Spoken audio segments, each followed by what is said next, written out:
Então, finalizamos o realismo, agora passaremos para o naturalismo. O naturalismo, ele está dentro do realismo, é uma subcategoria, faz parte ali, tem quase as mesmas características, só que o naturalismo vai ter um olhar diferente para a sociedade, um olhar diferente do realismo. Ambos criticam a sociedade, só que cada um da sua forma, tá? E aí, para começarmos, eu deixei para vocês essa imagem desse quadro, né? Uma pintura óleo sobre tela, e esse quadro se chama Ferro e Carvão, o mundo do trabalho industrial. E é de um pintor chamado Scott.W. Esse quadro vai mostrar muito bem o que vai ser o naturalismo. Ao contrário do realismo, que focou bastante na burguesia, no pessoal de classe social mais elevada, o naturalismo ele vai focar mais nas classes sociais que não tinham tanto palco nos livros. Então, a classe trabalhadora vai focar muito no coletivo dos trabalhadores, a classe mais pobre. Então, o naturalismo ele vai focar nessa parte. Por isso que esse quadro ele fala muito bem sobre o que é o naturalismo, né? A gente vê um grupo de trabalhadores nas minas de carvão. Então, isso vai basicamente dar o tom do que foi o naturalismo, tanto na Europa quanto no Brasil. Uma das primeiras coisas que é própria do naturalismo e diferencia o naturalismo do realismo são as teorias científicas, né? Aqui a teoria científica ela vai ser muito mais abordada do que foi no realismo. Os autores eles vão estar muito mais ligados a essas teorias. E tudo isso surgiu com a teoria do Darwin, né? Do Charles Darwin. Em 1859 ele publicou um livro chamado A Origem das Espécies, onde tem a teoria da evolução.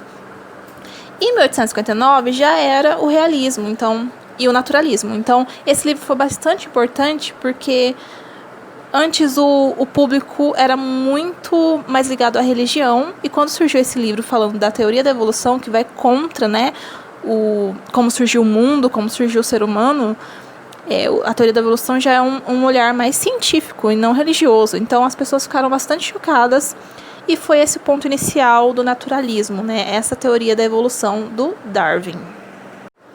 E o Darwin ele tem duas ideias que influenciaram bastante o naturalismo. Então, a primeira dessas ideias é que o ser humano é um animal como qualquer outro. Isso vai ser bastante visto durante a história, que o ser humano ele age muitas vezes com o instinto de um animal como outro qualquer. Então, essa primeira ideia do Darwin vai ser bastante vista no naturalismo.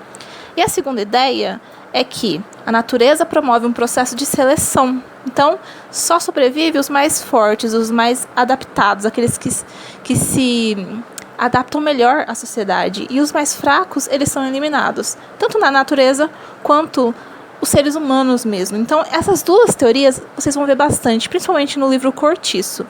O humano é um animal como outro qualquer, e a natureza, ela seleciona aqueles que são mais fortes e aqueles que são menos fortes. Além do Darwin, né, com a teoria da evolução dele e essas duas ideias que eu falei para vocês, tem mais dois filósofos que foram bastante importantes. Então, junto com a teoria da evolução, nós tivemos o positivismo e o determinismo, que são duas outras teorias. O positivismo é de um filósofo chamado Auguste Comte, e o determinismo é do Taine, Hippolyte Taine, tá? O Auguste Comte é essa primeira foto, e o Taine é essa segunda foto, tá? Então, primeiro Comte, o que é o positivismo? O fato de que o conhecimento científico, aquele que você consegue provar através de teorias científicas, é o único conhecimento válido. Então, o único conhecimento que vale a pena, que é importante, é esse conhecimento que você consegue provar. Essa ideia do positivismo é o conceito, por exemplo, dos trabalhos de conclusão de curso, dos artigos científicos, que você fala uma coisa e você tem que provar aquilo que você está falando cientificamente, ok? E o Taine, ele tem o determinismo, que fala o seguinte: o comportamento humano ele é determinado por algumas questões. Então, a forma como as pessoas agem é determinada por algumas coisas. Que coisas são essas? A raça. Então, a primeira coisa que ele fala é a raça, né, a herança cultural que a pessoa carrega, o meio em que ela vive, a classe social a qual ela pertence e qual é o momento, a época, a característica histórica em que ela se encontra. Então, tudo isso influencia o comportamento humano.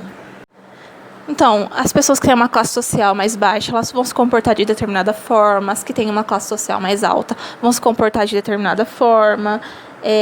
O meio em que elas vivem talvez faça com que elas se comportem de determinada forma. A característica histórica da época em que elas vivem. Então, por exemplo, a gente está falando do século XVIII, século XIX e do século XX, XXI, são duas épocas diferentes, que as pessoas tinham outros pensamentos. Se a gente pegar as histórias do século XVIII, não dá certo mais no século XXI.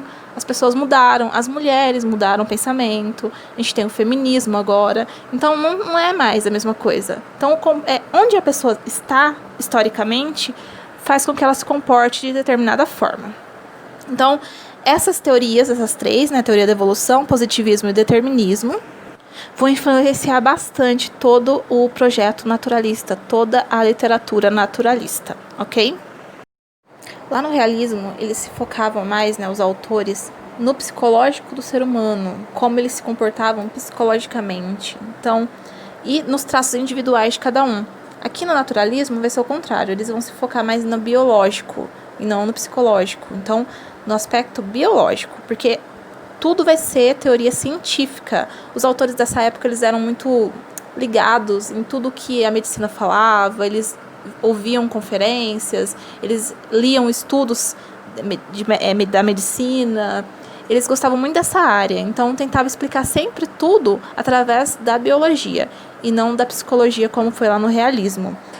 E ao contrário do realismo, que se focava mais nos traços individuais de cada personagem, no naturalismo o foco vai ser no coletivo. Então, os trabalhadores, a parte coletiva da sociedade, o proletariado. Então, é sempre um grupo de pessoas e não um indivíduo sozinho, tá? Que o naturalismo vai analisar. O projeto do naturalismo ele era focado em três coisas: literatura a serviço da ciência, então eles tentavam explicar tudo através do aspecto científico. Os personagens eram tratados e observados através de um olhar científico, de um olhar médico, de um olhar biológico, e era um olhar bem racional e objetivo da sociedade. Não tinha nada de sentimentalismo. Os romances naturalistas, eles são bem assim difíceis de ler porque eles são muito duros, muito descritivos. Aqui no Brasil, né, o principal livro e o principal autor do naturalismo foi O Cortiço, do Aloysio de Azevedo. E nós falaremos sobre esse livro e esse autor específico na próxima aula. Vou falar também qual era o público leitor dessa época, falar um pouco sobre a linguagem do livro e as descrições e também a animalização do ser humano.